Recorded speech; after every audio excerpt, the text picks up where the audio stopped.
So Steve Doig, welcome to our Melbourne Press Club interview.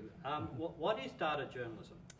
Well, data journalism is a field that I got into. I spent my newspaper career as a reporter at the Miami Herald, and for the last 15 years I've been a teacher at Arizona State University, much of that time teaching reporters how to use data, which is sort of organized information, how to find stories in data. That's really what data journalism is all about. But what is data? Data. Okay, that's a good question. It's actually information. It's the same kind of thing that reporters already are aware of how to go get. When you interview a source, you're gathering information. Data is organized information. It's information that is basically in table format, rows and columns, where the columns are the individual variables about the information. It might be, if you had a table of information about crimes, it might be the date and the time of the crime and the type of crime and the location and so on. Those would be the columns. And then the rows would be the individual crimes, each instance of crime. So if it's in that kind of format, you have data. So how do you find stories out of that? You can use various kinds of software tools to analyze the data. If you just had a few dozen crimes on pieces of paper, you could look at the paper and figure it out. But the human mind, once we get beyond 15 or 20 or maybe even as many as 50 things, it's too much for us to sort of see the patterns. But you can use tools like Microsoft Excel spreadsheet to pull that table into Excel and then do things like sorting it to produce the area that has the most crimes or the least crimes. You can filter to say, I want to see only crimes that are occurring in a particular area of town that I'm interested in. You can calculate things like crime rates. You can take the number of crimes and the population in each area and divide the one by the other and calculate a crime rate to make comparisons. So there are lots of tools you could use for that. So could you give us some examples of database journalism? Sure. There's what I guess I would call big data things, giant projects in which hundreds of thousands or even millions of records might be analyzed. One of my personal big ones was after Hurricane Andrew hit South Florida in 1992. I used the computer to analyze basically the damage patterns from Hurricane Andrew and used it to show, the smoking gun we found was the newer the home, the more likely to be destroyed. And that helped us realize that it was actually weakening the building codes over the years had led to the scale of the disaster.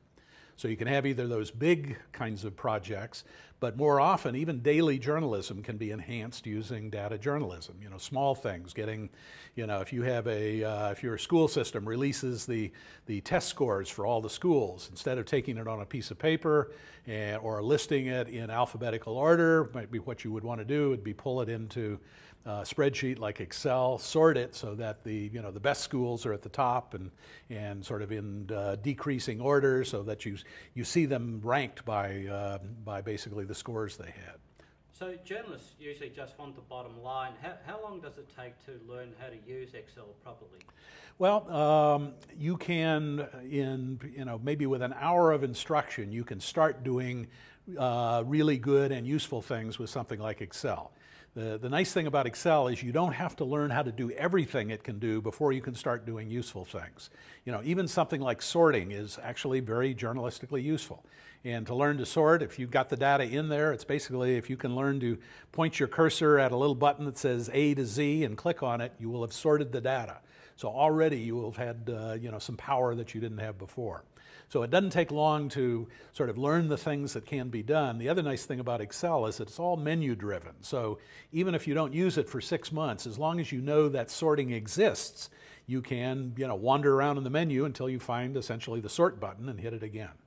You went through something like 50 million hospital billing records. It seems an incredible number.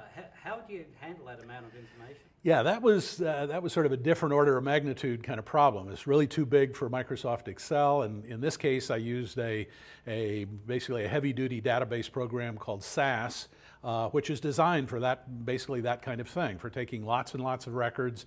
You have to write a program to sort of tell it what you want to do, but ultimately, actually, what I did was, used it to process all those records, to produce what basically were tables giving me counts, say, for each of the individual hospitals of what they were doing. Those tables I could export from SAS and pull into Microsoft Excel, where I could then do sorts and other kinds of calculations. And what did you find? Oh, it was a fascinating project. The United States has a horribly managed funding system for hospitals, unlike the rest of the civilized world, like Australia. The U.S., we have the system where hospitals basically have an incentive to find ways to charge as much as they can, because that's how they can make money, and then the government repays for the patients that that are being funded by the government. What was happening is we had a group of hospitals in California that were doing what is called upcoding. They were turning sort of normal medical conditions into exotic ones that the government would pay more for. And we were getting tips that this was happening, but we couldn't rely just on what the tipsters were telling us, because they had their own fights with this company. So by taking the data, independently analyzing it, and looking to see whether the pattern was in the data that we were getting, we were able to go forward with the story. So it was very, very strong that way.